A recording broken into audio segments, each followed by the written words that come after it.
Terima kasih Anda masih bersama kami di Berita Padang. Berikut kami sampaikan 3 berita utama hari ini. Pemerintah membangun huntara untuk korban banjir bandang Salereh Aya Agam. 1 unit gudang toko bangunan di Pasaman hangus dilalap si jago merah. Warga Pasaman tewas dibunuh warga sekampungnya, hingga Batu Busuk kembali dilanda banjir, kami sampaikan dalam Padang Sepekan.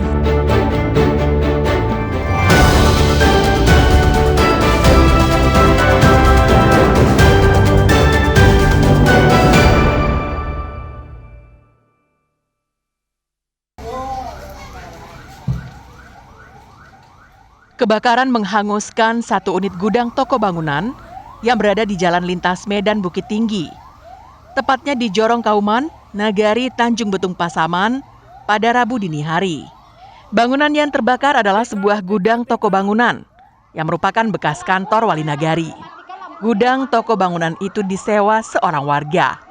Gudang itu berisi kayu, triplek, semen, dan besi dengan total kerugian 200 juta rupiah.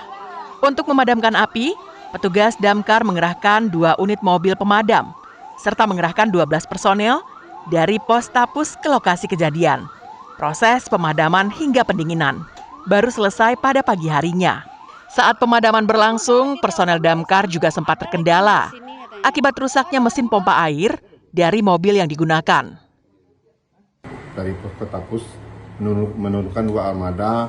Pemadaman tersebut membutuhkan waktu lebih kurang sekitar 3 jam. Kendala kita dalam melakukan pemadaman, armada mengalami kemacetan, ada yang konsleting, akhirnya armada tidak dapat berfungsi lagi. Taksiran kerugian di bangunan tersebut adalah lebih kurang sekitar 200 jutaan. Namun kerugian daripada pemilik yang menyewa bangunan mungkin diperkirakan lebih kurang sekitar 500 jutaan mungkin ada. Dengan adanya peristiwa itu, pemadam kebakaran Pasaman mengimbau masyarakat lebih waspada terhadap potensi terjadinya kebakaran, khususnya dalam kondisi cuaca yang tidak menentu seperti sekarang ini. Fauzan melaporkan dari Pasaman.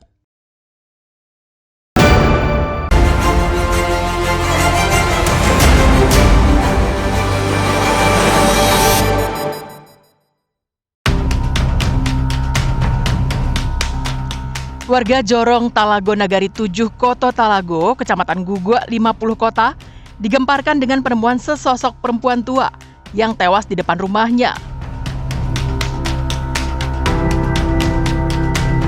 Perempuan tua yang bernama Lydia itu ditemukan pertama kali oleh saudara korban usai pulang salat subuh dengan sejumlah tanda-tanda kekerasan di tubuhnya. Peristiwa itu pun langsung dilaporkan ke polisi. Namun hingga saat ini, polisi belum berhasil mengungkap siapa pelakunya. Polisi masih mengusut tuntas dalang dan motif di balik kasus kematian itu. Hal ini dibuktikan dengan telah diperiksanya 17 orang sebagai saksi. Selain itu, polisi juga telah mengumpulkan bukti-bukti lainnya. Dari pemeriksaan sementara, tidak ada harta benda korban yang hilang.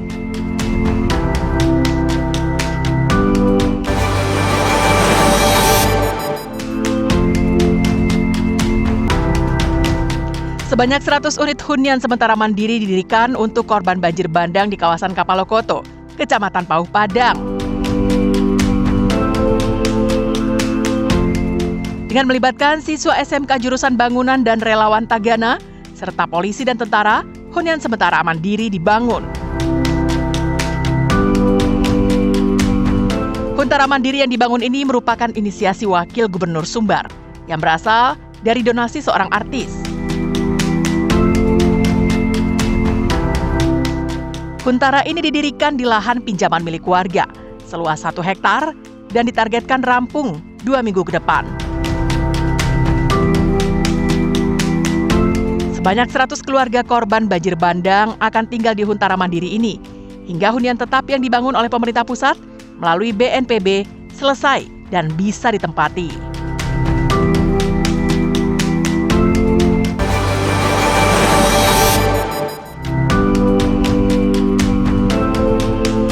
Warga di Jorong, Kota Nopan Setia, Nagari Langsek, Kadok Barat Pasaman digemparkan dengan peristiwa terbunuhnya Ruslan Nasution, berusia 61 tahun, yang terkapar bersimbah darah di kediamannya.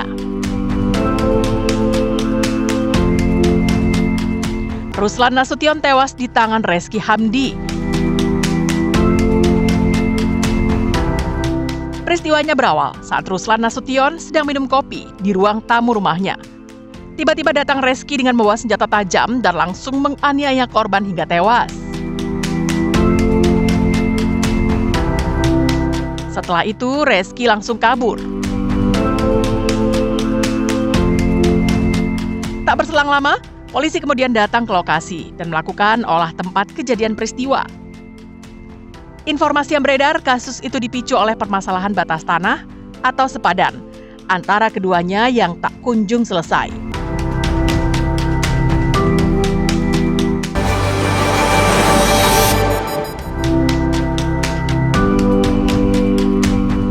Petani di Malala Agam kini merasa pesimis dengan kondisi pasca bencana. Pasalnya, sawah yang selama ini jadi sumber penghasilan berubah menjadi hamparan batu. Ditambah lagi rusaknya saluran irigasi.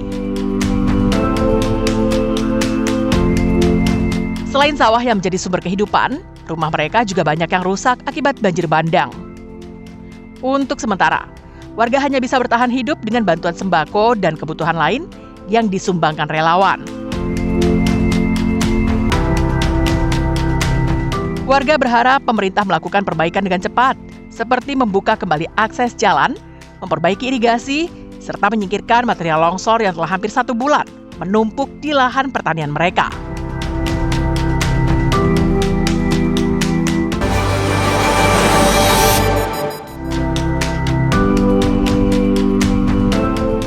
Hujan deras yang mengguyur kawasan hulu Sungai Batang Kuranji menyebabkan banjir kembali terjadi di kawasan Kampung Batu Busuk, Kelurahan Lambuang Bukit Padang.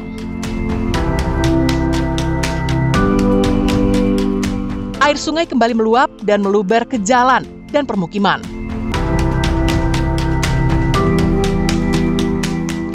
Akibatnya, belasan orang yang terdiri dari seorang ibu hamil, 2 orang balita, serta sejumlah relawan yang usai mengantarkan bantuan korban banjir terjebak saat hendak kembali.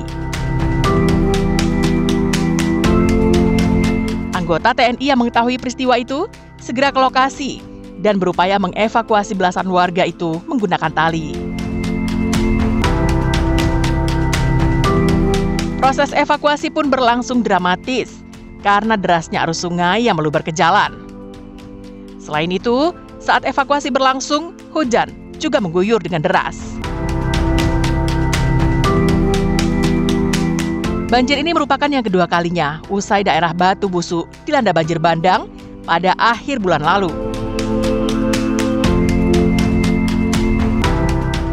Jalan utama menuju Kampung Batu Busuk kembali putus total dan tidak bisa dilalui kendaraan.